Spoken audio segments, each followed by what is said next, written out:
I was looking for good news about sepsis online, and much like my daughter found out that morning, there is no good news about sepsis online. It's all death statistics and mortality within a year of having had septic shock. And I thought, well, that's it. I'm cooked. I'm done. But then I was scrolling on Instagram, and I saw this thing called Sepsis Alliance. This is the Sepsis Spectrum, a podcast about antimicrobial resistance, sepsis, and how to expect the unexpected in your practice.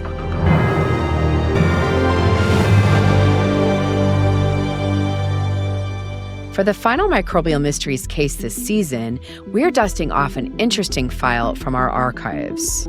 A complex case and an all too familiar one at that. At first glance, it offered little in the way of patterns. A newborn, a pregnant woman, a patient recovering from chemotherapy. No consistent symptoms, no clear links, just a series of tragic outcomes. What had been overlooked was not the pathogen, but the people. The assumption that they could all be treated the same, that standard protocols would suffice, proved to be a critical misstep. This is how sepsis and antimicrobial resistance continue to outpace clinical responses, not through unpredictability, but through systems that fail to adapt. There are costs of uniformity in our care. The resistant organism in question didn't thrive by chance. It evolved in an environment of misused antibiotics and systemic gaps. It's seen the strongest drugs, and it's survived them all. By the time the infection appears, it's already advanced beyond initial containment efforts. This is how sepsis and antimicrobial resistance continue to outpace clinical responses, not through unpredictability, but through systems that fail to adapt.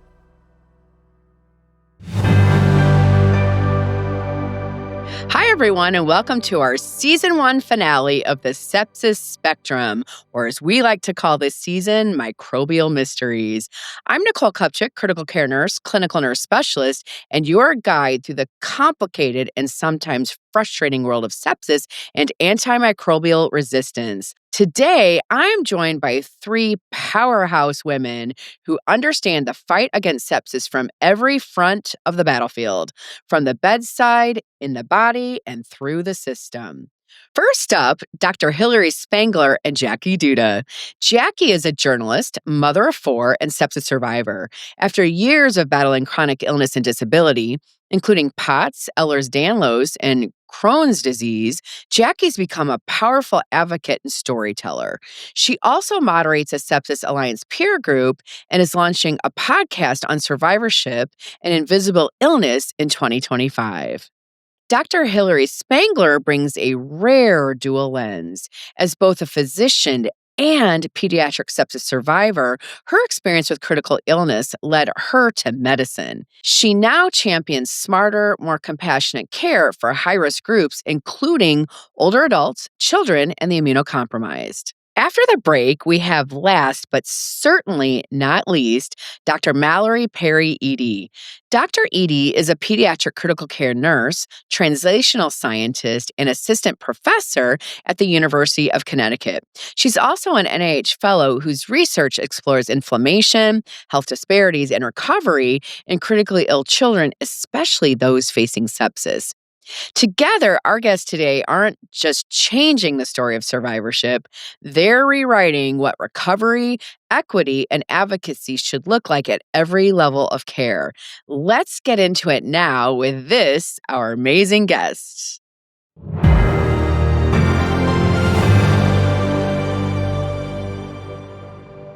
All right, I'd like to welcome Jackie Duda and Dr. Hilary Spangler to the show. Both are amazing women and both are sepsis survivors. So Jackie is a journalist who has written about sepsis and has started a podcast. And Dr. Hilary Spangler is now a geriatrician who has focused in internal medicine and has treated septic patients. So welcome both of you to the show. Thanks for having us. Thank you for having us.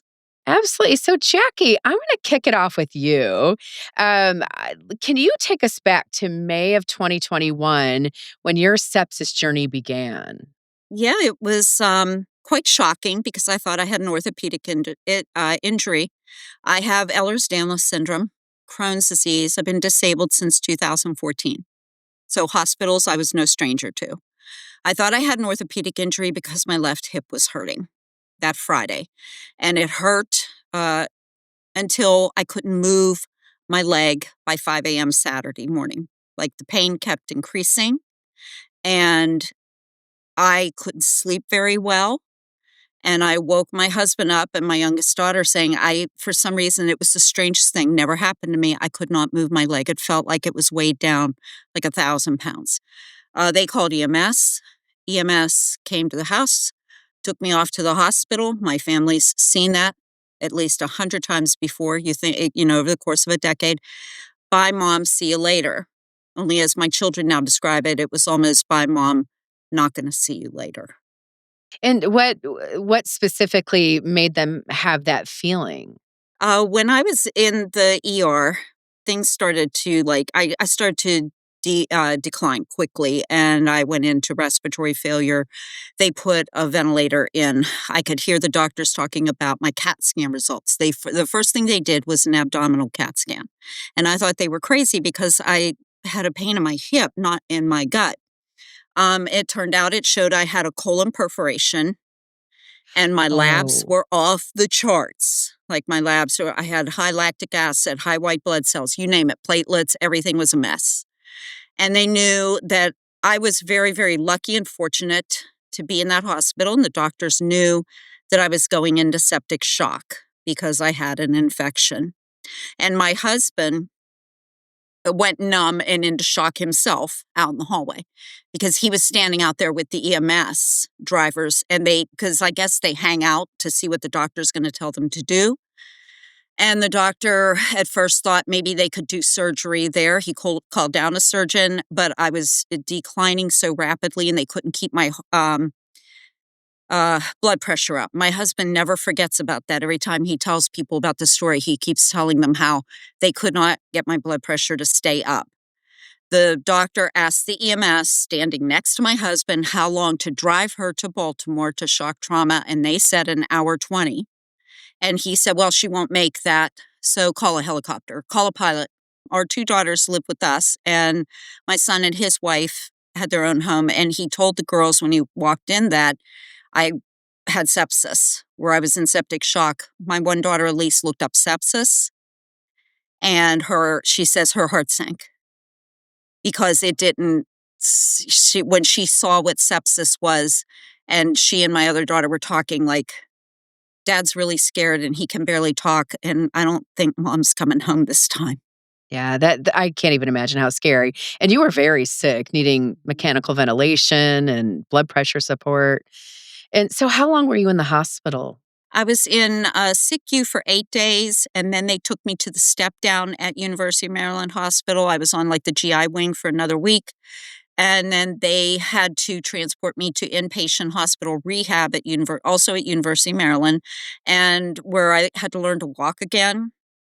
I was really weak. I had a temporary colostomy had to be placed because they took out that portion of my colon that was so blown away, and they had to let things heal for 7 months. But rehab was really, really challenging because that was 6 days a week. Sundays we got off, but 6 days a week, 6 hours a day, work, just trying to walk. And do basic things, I'm sure, right? All over again. OT, yeah. Feed Yeah. yourself, all of that good stuff. Yeah. And what has your journey looked like since? So that was 2021. How do you feel life has changed since you were sick? For better or maybe not in a great way? Definitely for the better in that, I capture every moment. I'm sorry, guys. No, I it's okay. capture every Yeah. moment that I spend with my family, my friends. Every moment is really, really precious to me. Every moment. And I have, in the bad way, I have really bad PTSD. And anytime, my husband and I go to a lot of specialists and we see a new doctor.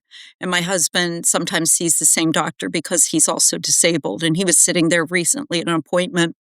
And I was trying to tell the doctor, I said, look, there's a couple things you got to know about me. I'm really scared and I have a lot of PTSD, and you have to explain things really, really well to me because I have an analytical brain. And if I understand it, I'm good. And then I said, or I might run. And my husband was just sitting there with his arms folded. He says, she'll run. He says she has. She has run away right out the door, right out of a doctor's appointment. Yeah. And I think this is the part of survivorship that doesn't always get talked about, right? Is okay, we're like the healthcare provider's like, "Yay, you're going home," and then you go home and have to pick up all the pieces. Exactly. My brain was scrambled eggs for at least a year till I found Sepsis Alliance, and they kind of helped me start healing. In what way did Sepsis Alliance help you start healing? I was looking for good news about sepsis online, and much like my daughter found out that morning, there is no good news about sepsis online. It's all statistics and mortality within a year of having had septic shock. And I thought, well, that's it. I'm cooked. I'm done. But then I was scrolling on Instagram and I saw this thing called Sepsis Alliance. I went, well, that's a catchy name. Let me look into this. And I went to their website and I saw they had peer support groups. And this was January. This was about a month after my January or February, about a month or two after my reversal surgery, which was successful, even though I had convinced myself it wouldn't be. I found them. I joined. It was the pilot group then, the pilot peer support group for survivors. Megan and all them were on there, and people I still talk to online to this day, which are great people. And when I saw the other people in there, it made me feel like I wasn't going to die. Well, and I think it's just important to connect with people that have been through something similar that you've been through, just to know that there is life after sepsis. And sometimes you do hear the doom and gloom, but there's also positive stories and survival stories as well. So, speaking of which, Dr. Spangler, you are also a sepsis survivor. You spent your 11th birthday in the hospital with sepsis. Tell us about that and tell us about the journey that led you to medicine. Yeah, thanks so much. And thanks so much, Jackie, for sharing your story. So much of it resonated with me. And as Nicole's been mentioning, the common ties in between these stories. And so certainly it was a long time ago now, but certainly a fundamental part of my journey to medicine. I had a wonderful care team and support system in my community that really helped in my recovery. I spent about a month in the hospital, missed a lot of my sixth grade year. I think at a young age, seeing these really supportive factors that came through this kind of horrific experience, especially for my family, really inspired me to go into medicine or in the healthcare field because I wasn't sure of another way that, and maybe as cliche as it sounds, but give back to this kind of much bigger than me community that helped me get back on my feet at such a young age and really propelled me and gave me a purpose moving forward in life. And I've never really second guessed that since that event. And so hearing, Jackie, you talk about your purpose now and what you're doing in your work, I just, that again resonates with me so much because I feel that medicine is a vocation for me and because of this experience. And so certainly there's the ups and downs and the learning to walk again and the pain that goes with that and the very character building experiences and having some things that maybe don't quite work right on my musculoskeletal system, but I take those as friendly reminders of a time that of why we're doing this. And so again, when I heard about Sepsis Alliance, which was actually when I was in medical school, I was like, wow, this is a really cool community because when I had sepsis, my family didn't know what it was. That was the first time they were hearing the term. And so from, having an organization that has really spearheaded community knowledge about sepsis and getting to be a part of that is just really, really cool. And I'm really, really thankful for. So, to both of you, let's say somebody is listening to the podcast right now who's going through what you went through. And if you could think back to kind of that time, what is a piece of advice you would give to somebody who's experiencing sepsis? And what would you tell them to just in a positive direction to relay that there is hope? Like, what would your advice be? That's an excellent question, and I would say without question, feel what you're feeling. Let yourself feel the anger and the fear and the sadness, and find people who are safe for you to do that with. Because when people would tell me, "Oh, you gotta look at the bright side or just think positive," that is not my thought process at all. I gotta go through the good, bad, and the ugly to get out on the other side. It's just been me since day one, and that would be my advice. Let feel your emotions, the whole gamut, and find people who don't mind sharing those emotions with you, sitting and listening. And then, Jackie, did you end up getting counseling or talking to somebody like on a more professional way about the PTSD you experienced and everything you'd been through? Yes. And again, I was very lucky because I couldn't, being disabled, I'm on Medicare, and I couldn't find providers in my area who were either not accepting like new patients, or, so I couldn't find a practice, but I was lucky in a deacon at my church, just retired from 30 years working in family counseling and therapy for one of the counties down in Virginia. So he was available, and he would do counseling with people who wanted, and so I was able to go to him.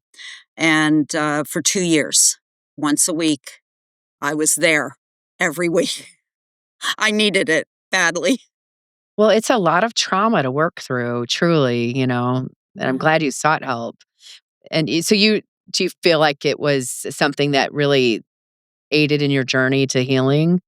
It did, because he was able to give me another perspective outside of my family, and my husband would go to the therapy sessions with me.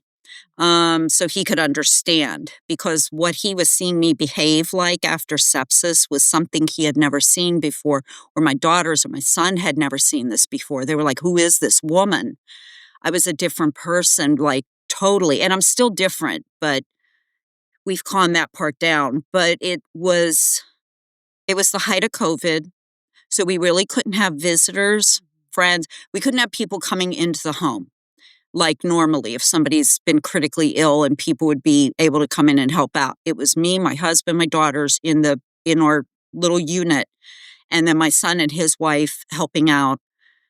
But it was, I don't know how to describe it, but the four of us inside of, it's sort of like just being in this small environment, your own little sphere.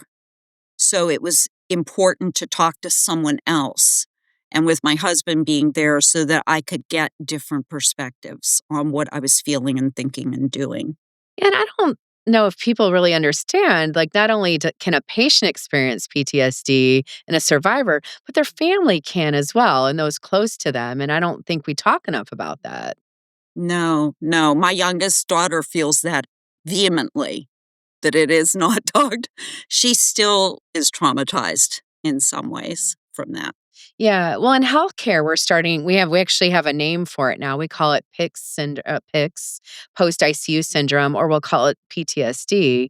A lot of times we'll use those terms interchangeably, but I just don't think, even like when we're discharging patients from the hospital, I think there's always opportunities to really say, hey, when you get home, you might be feeling down or might have trouble emotionally getting through some of this, and it's okay to get help. And just to echo what Jackie said about the community piece, that's something of just find those people, and I hope you already have those people. And I will say, a lot of my sepsis experience, what I remember of it is in the rehab process. And so as silly as it might sound, I think just having the mantra of "you can do this" got me through a lot of days. And I have, and as I've mentioned before, I have some wonderful parents that were telling me that when I was being told that, you may not walk again and you may be in a wheelchair. And so I think that just changed my whole experience and ability to heal. And, talking about PTSD of family members, I just can't even imagine what my parents went through being a parent now and thinking, oh my gosh. Yeah. And then having a child that you're having these things happen to you out of your control, and you're trying to do your best to keep it together and get them to rehab appointments and all of that after the fact. So again, shout out to parents and family members out there doing this, and you're not alone. And I'm glad, Nicole, you brought up, just we don't talk about this enough, and even just with it being hospitalized and being in the ICU too. Yeah, Dr. Spangler, do you feel like your experience being a pediatric sepsis survivor, do you feel it's significantly impacted your practice as a geriatrician? Yeah, and that's a great question. I certainly so, and a lot of it is in the realm of education and what I want to give people the words that my family didn't have. So when someone comes to me and says, I'm concerned I have sepsis," I'm going, great. Sepsis Alliance is reached someone, but certainly. Just making sure that in my outpatient practice, if we're prescribing antibiotics or someone has a urinary tract infection, giving them this is what you should be on the lookout for. And so that certainly is a key part of my practice, because of this bias that I have, Sure. wonderful bias that I have. And when I was doing work in pediatrics, back in my younger years, that was a big piece of some of the educational pieces I would work on with high risk groups like children with cancer and their families, so immunocompromised patients, and actually giving them brochures and things with actually what are the signs and symptoms of sepsis and who do you call when you're worried about that. So certainly has impacted kind of the projects that I have been involved in my career thus far. Yeah. Well, and I love that you both have gotten so involved with Sepsis Alliance because I completely agree. I think it's an amazing organization who has helped so many people and has really kind of shined a bright light in an area that can be very dark, you know? And so, well, I want to thank both of you for joining us today. We're going to go to break. And when we come back, we're going to be joined by Dr. Mallory Perry-Eaddy, who's a pediatric critical care nurse, translational scientist, and associate professor at the University of Connecticut.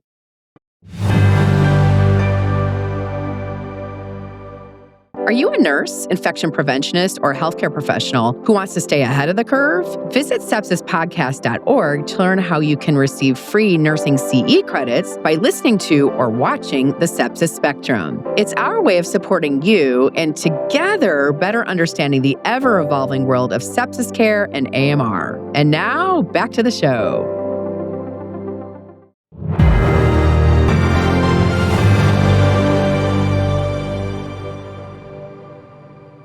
I'm excited to be joined by Dr. Mallory Perry-Eaddy, who's a pediatric critical care nurse, but she's also a nurse scientist. So welcome to the show, Mallory. Thank you. Thank you for having me. Yeah, so can you tell the audience just briefly what you do in the world of sepsis? Sure. So, like you mentioned, I've been a pediatric ICU nurse for about 10 years now. And my research really is focused on survivorship and understanding the way acute phase biomarkers and inflammation may impact the way children recover and survive. And we hope to optimize that functional recovery through what we find in acute phase. So what are you seeing post-discharge in a lot of your pediatric patients that are surviving sepsis and septic shock? Absolutely. So, the post intensive care syndrome PICS-P framework really kind of guides the work that we do post sepsis as well. And what we're really finding is that about a third of children will not return to their functional baseline after an ICU stay, particularly with sepsis.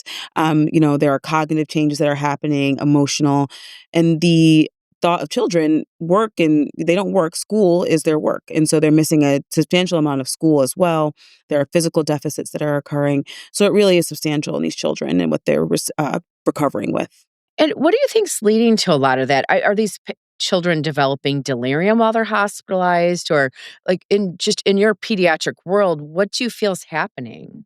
I believe it's multifaceted. I believe delirium is certainly an aspect of it. We do know there's a great proportion of children experiencing that. Also, the stillness that happens in the ICU. A lot of times, these children are either mechanically ventilated, they may have paralysis that is going on that we have done to them. And these are active children previously. And so really disrupting their routines. And then familiar caregivers may not be necessarily able to be there the way that they usually are. So there's that emotional dysregulation, the physical, the functional, the cognitive, all. And then for me, particularly the inflammation that we see really can impact the brain, the every aspect of the child as well. So let's talk a little bit about just the delirium, because I think a lot of people have this misconception that pediatric patients don't experience delirium, but what you're finding is they actually do. And so, what type of screening tools are being used at the bedside in the pediatric patient population to identify delirium? Absolutely. There's various scales that are being used in different pediatric ICUs. Particularly at my institution, we use the Cornell Assessment of Pediatric Delirium, or the CAPD. And it really takes into account the developmental level of the child as well. And it's broken up into infant to school age to older child, and really understanding, because again, some of these kids are pre-verbal or they're nonverbal. So we're able to really assess it that way. And looking at kind of the overall aspect of the day and how the child is responding to us as care providers. Yeah. Well, thanks for sharing that with us, because I think again, it would just be really difficult to pick up delirium in children. Absolutely, it is very difficult depending on their developmental age and their ability to talk, et cetera. So absolutely.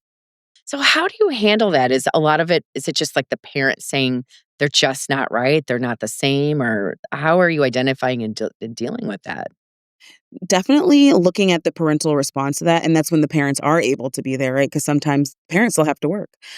So really, Yeah. it's a parent assessment, and then also getting to know the child for quite a bit and being like, something might not just be right. Something is different. This child's acting a little bit different. They're kind of staring off into the distant if they're hypo, or potentially maybe they're having more of an active delirium where they're kind of off the walls and their skin's crawling, right? So it's really hard, and each child is different and developmentally as well. We have to really be cognizant of that. And can you speak a little bit to, are you seeing PTSD in these patients after a hospitalization with sepsis or septic shock? Sure. A lot of patients do have PTSD in the family systems as well because, we're very family centered in pediatrics. However, there has been really a shift in the research that we're doing to not looking just at PTSD, but also the idea of post traumatic growth and the way that that impacts children and families afterwards as well. And really reframing the distress to something that they can grow from. So that is where we are kind of going within the post PICU sepsis space. And so, what types of assistance and therapy would that include? A lot of it, I believe, is anticipatory guidance while they're in the hospital and really understanding which children may be most at risk of having functional decline or having these emotional dysregulation once they leave, and really preparing the families for that and working collaboratively with all providers, not just, our nursing team or our medical team, getting social work involved. Child Life is a great resource that we have in our hospitals that can really help the families engage and understand what life may look like on the other side. Oh, interesting. Wow. Well, I'd love to shift gears a little bit and talk about the inflammation that you're seeing. So, you're measuring inflammatory markers. Tell us a little bit about that. So, is this like an optional follow up that a parent would decide, I want my child to be seen, or do you just have appointments made on discharge, or what does that look like? So the work that I'm doing is funded by the NIH, and essentially what this work is looking at is we collect biomarkers. They have to consent to be a part of the study, but we collect biomarkers during the inpatient stay, ideally within 24 to 48 hours of the sepsis diagnosis. And then we're getting biomarkers throughout the stay. When they leave the hospital, we're no longer collecting biomarkers. However, we are collecting longitudinal data up to 3 months, looking at their functional status, their emotional regulation, their sleep, the family systems, pain that the child may be experiencing as well, and really trying to see if there's an association between the inpatient biomarkers and these changes that are happening after the ICU. And what types of markers specifically are you measuring in the hospital? In the hospital, absolutely. So we're doing kind of the standard biomarkers that come out in the data, the order sets like CRP, lactate, Procal, those ones we're kind of doing by the physician orders. However, we are looking additionally at cytokines and chemokines, which are those kind of inflammatory markers that aren't really cleared to be due point of care. However, we look at those later in the lab. And then also, interestingly, we have samples that we have DNA and RNA to understand if, anyone has a predisposed genetic disposition to potentially having poor outcomes after as well. Oh, wow, that's fascinating, huh? Now, one of the things I wanted to chat about with you is we know that when patients survive sepsis or septic shock, they often will experience infections that are recurrent once they're discharged. So, what are you seeing in the pediatric patient population? Absolutely, that is a large problem. A substantial amount of children are readmitted to the ICU with either recurrent infection or immunoparalysis in the sense of their immune system really just never recovered. And so with that, we are seeing those.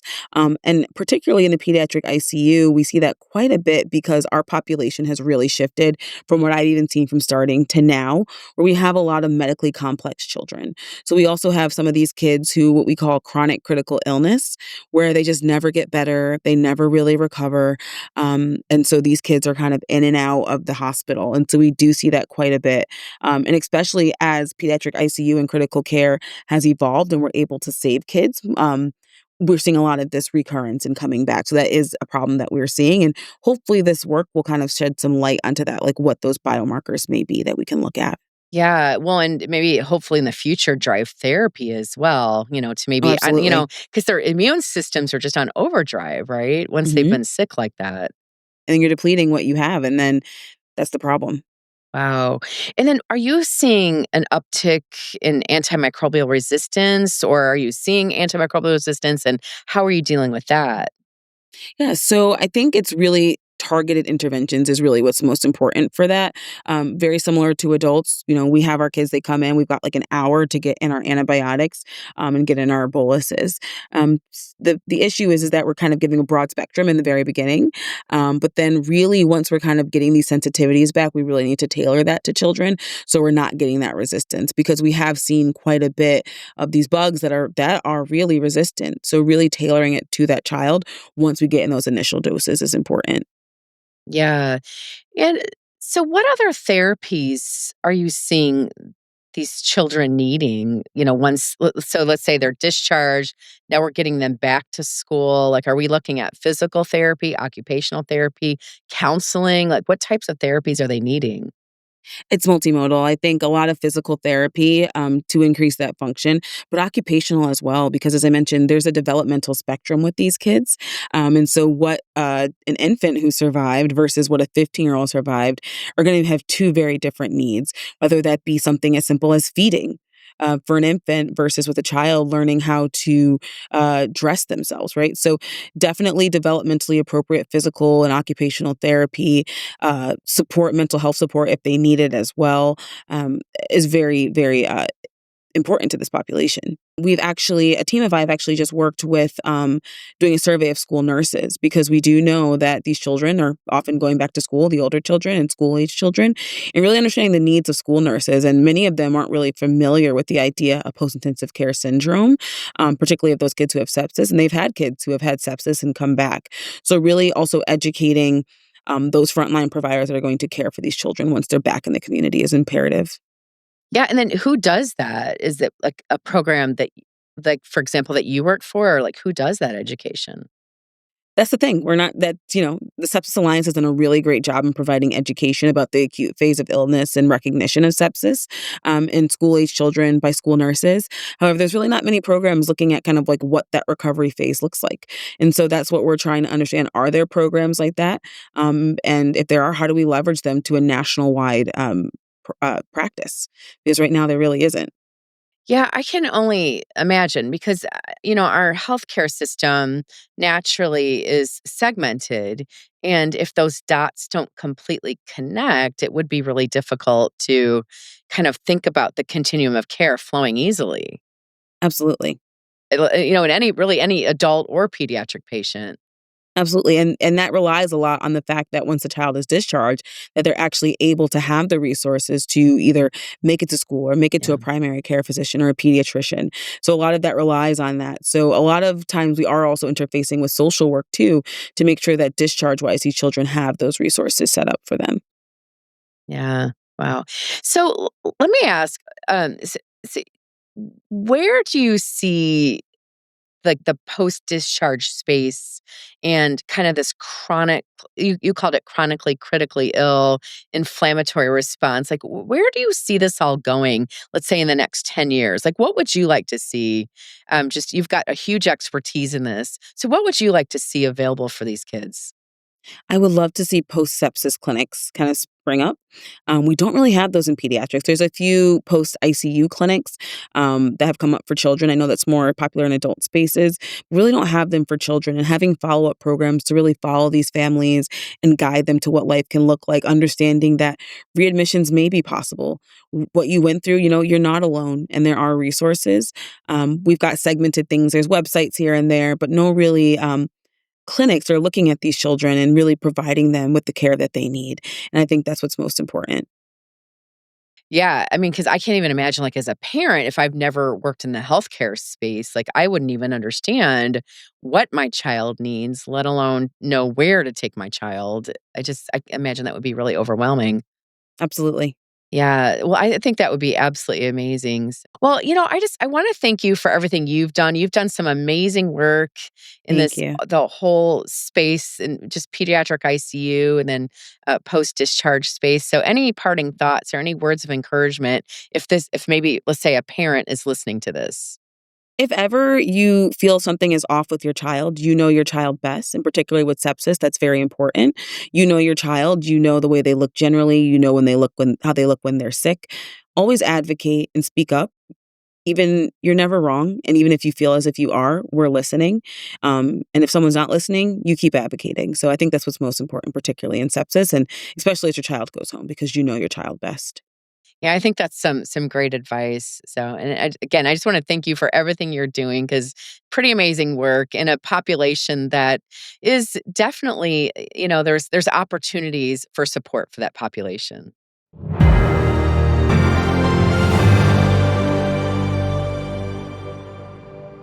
This episode was absolutely amazing to just really discuss all facets of sepsis care with a survivor, with a pediatric specialist, with a geriatric specialist, and then one who's doing, Mallory, who's doing so much amazing research with the NIH. And just, I just think it really brings to light how complicated sepsis is and really what a long path so many of these patients have to take.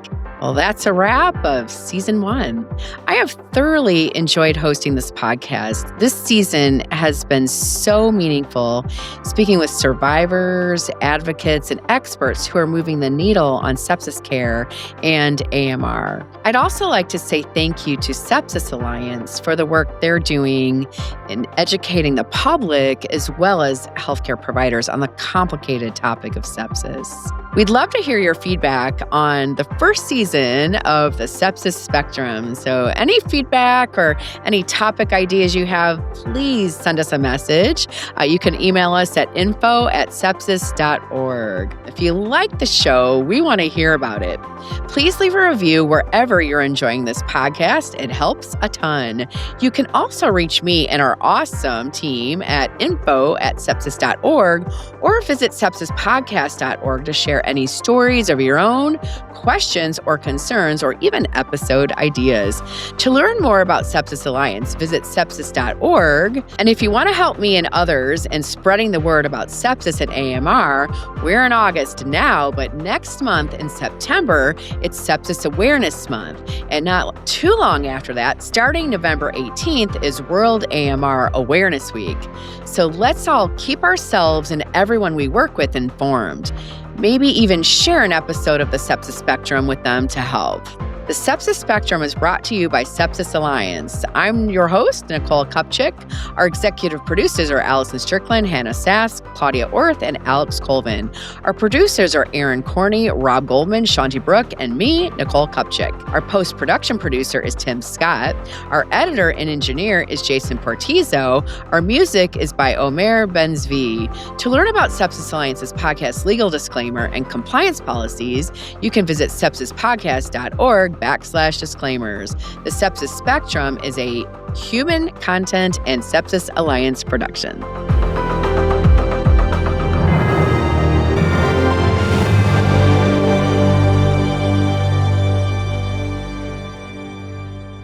Thanks for watching. I hope you're enjoying the Sepsis Spectrum. Leave a comment below and let me know. If you want to binge some more episodes, just click that playlist right over there. And if you're feeling super generous today, give this video a like, subscribe if you haven't, hit the bell, all the things. And of course, you can also listen on the go wherever you get your podcasts.